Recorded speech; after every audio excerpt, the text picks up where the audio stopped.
ತಾಳ್ಮೆ ಅನ್ನೋದು ಎಷ್ಟು ಇಂಪಾರ್ಟೆಂಟ್ ಗೊತ್ತಾ? ಈಗ ನಾನೊಂದು ಚಿಕ್ಕದಾಗಿ ಸ್ಟೋರಿನ ಹೇಳ್ತಾ ಹೋಗ್ತೀನಿ. ಅದಾದ್ಮೇಲೆ ನಿಮ್ಮ ಅನಿಸಿಕೆ ಏನು ನನ್ನ ಕಮೆಂಟ್ ಬಾಕ್ಸ್ ಅಲ್ಲಿ ತಿಳಿಸಿ. ಬಿಗ್ ಬಾಸ್ 13 ಅಗ್ನಿ ಪರೀಕ್ಷೆ ಅಂತ ಹೇಳ್ಬಿಟ್ಟು ಕಂಟೆಸ್ಟೆಂಟ್ಗಳನ್ನ ಸೆಲೆಕ್ಟ್ ಮಾಡುವಂತ ಪ್ರೋಸೆಸ್ ಈಗ ನಡೀತಾ ಇದೆ.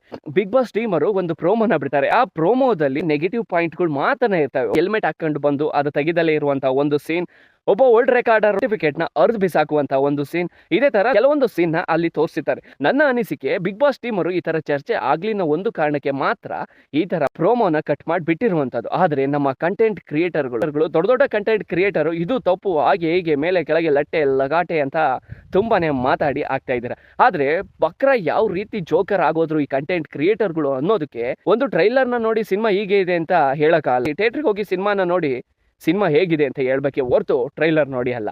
ಅದೇ ತರ ನೆನೆ ಬಂದಂತ ಎಪಿಸೋಡ್ ನ ಫುಲ್ ನೋಡಿದವ್ರಿಗೆ ಅರ್ಥ ಆಗುತ್ತೆ. ವರ್ಲ್ಡ್ ರೆಕಾರ್ಡ್ ಮಾಡಿದ್ದಂತಹ ಒಂದು ಕಾಪಿನ, ಒರಿಜಿನಲ್ ಕಾಪಿನ ಬಿಗ್ ಬಾಸ್ ಕಡೆ ಇಟ್ಕೊಂಡು ಆದ್ರೆ ಡೂಪ್ಲಿಕೇಟ್ ಮಾಡಿರುವಂತಹ ಒಂದು ಕಾಪಿನ ಆ ವ್ಯಕ್ತಿ ಕೈ ಕೊಡ್ತಾರೆ. ಆದ್ರೆ ಆ ವ್ಯಕ್ತಿಗೂ ಗೊತ್ತಿರಲ್ಲ ಅದು ಡೂಪ್ಲಿಕೇಟ್ ಇದೆ ಒರಿಜಿನಲ್ ಅನ್ಕೊಂಡಿರ್ತಾರೆ.